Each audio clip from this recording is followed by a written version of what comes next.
আজ 14ই November diabetes day. মিষ্টি ও মধুমেহ রোগের সম্পর্কের যোগ আর নতুন করে বলার দরকার নেই, কিন্তু এই দিনটি যে অন্য কারণেই বিখ্যাত। 14ই নভেম্বরে যে রসগোল্লা দিবস। হ্যাঁ, পশ্চিমবঙ্গ সরকারের ঘোষণা অনুযায়ী এই দিনে পালিত হয় রসগোল্লা দিবস। কারণটাও বিশেষ, জিআই টেগ। বাংলার মিষ্টি যে জগৎ সেরা, 2018 সালের 14ই নভেম্বর জিআই টেগ পায় রসগোল্লা।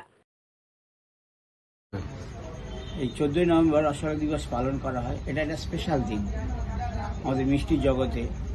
আর এটা হচ্ছে কি, আজকের এই দিনটা শিশু দিবস হিসেবেও পালন করা হয়। তা আমরা এই রসগোল্লা দিবসে স্পেশাল দিনে অনেকগুলো রসগোল্লা রাখি, মানে অনেক রকম আইটেমের রসগোল্লা রাখি। তার মধ্যে স্পেশাল হচ্ছে এটা ব্রেক রসগোল্লা আছে, তারপরে ব্রেক মালাই আছে, এছাড়া প্রচুর মানে কি বলবো অরেঞ্জ রসগোল্লা আছে, তারপরে টুইন আছে, কাঁচা আম আছে, তারপরে আপনার ম্যাঙ্গো আছে, মানে যেটা পাকা আম বলি। এছাড়া আরও অনেক রকমের পনিরের উপরে রসগোল্লা থাকে। তারপর থেকেই বাংলার রসগোল্লা স্বীকৃতিকে সম্মান দিতে রসগোল্লা দিবস পালন করা। রসগোল্লা পশ্চিমবঙ্গের বা উড়িষ্যার, এই নিয়ে ধুন্ধুমার লড়াই চলেছিল কয়েক দশক। শেষমেশ জিতেছে বাংলায়। রসগোল্লা ডায়াবেটিসের পাশাপাশি 14ই নভেম্বর শিশু দিবসও। রসে ভেসে থাকা তুলতুলে নরম ছানার গোল্লা দিয়ে শতকের পর শতক ধরে বিশ্বের মন জয় করেছে বাঙালি।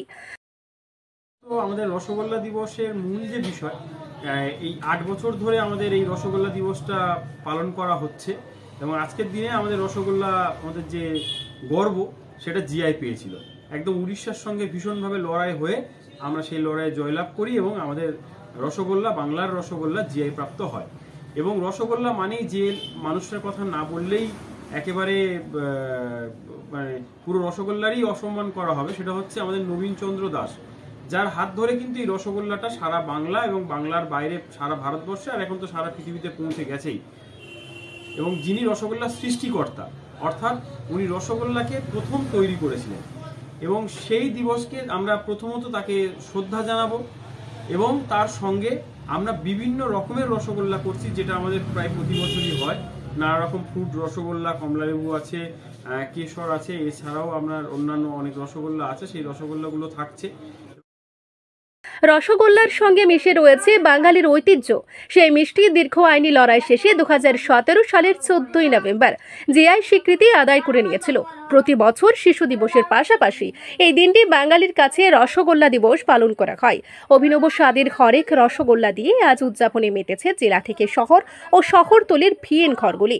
কোথাও রাস্তায় রসগোল্লা দিয়ে বিনামূল্যে মিষ্টির মুখের আয়োজন করা হচ্ছে।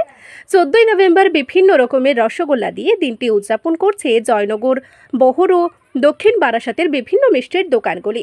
তালিকায় আছে সাদা রসগোল্লার সঙ্গে পেস্তা, কমলা, ব্ল্যাক কারেন্ট, স্ট্রবেরি, ব্লুবেরি, কেশর, গন্ধরাজ, বাটারস্কচ, আনারস, আম, চকলেট, গুড় আরও নানা রকমের।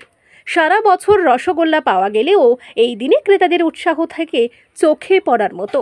রসগোল্লা দিয়ে উৎসবের আয়োজন হচ্ছে। একদিন ধনতেরাস বা ভ্যালেন্টাইন্স ডের মতো এই দিনটি নিয়েও একদিন মাতবে মানুষ।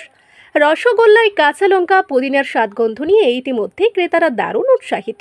এ বিষয়ে জয়নগরের প্রসিদ্ধ মিষ্টি ব্যবসায়ী রঞ্জিত ঘোষ তিনি জানান, আজ রসগোল্লার দিবসের পাশাপাশি শিশু দিবস। এই রসগোল্লা দিবস মিষ্টির জগতে বিশেষ একটি দিন। আমরা এই রসগোল্লা দিবস জাঁকজমকের সাথে পালন করি। এই রসগোল্লা দিবস উপলক্ষে 20টিরও বেশি ভিন্ন স্বাদের রসগোল্লা আমরা প্রস্তুত করি। রসগোল্লা নিয়ে বাংলা এবং উড়িষ্যা দীর্ঘ লড়াইয়ের পর রসগোল্লা জিআই টেগ প্রায় বাংলা ও বাঙালির কাছে এই দিনটি বিশেষ। বাঙালি মানে কি রসগোল্লা?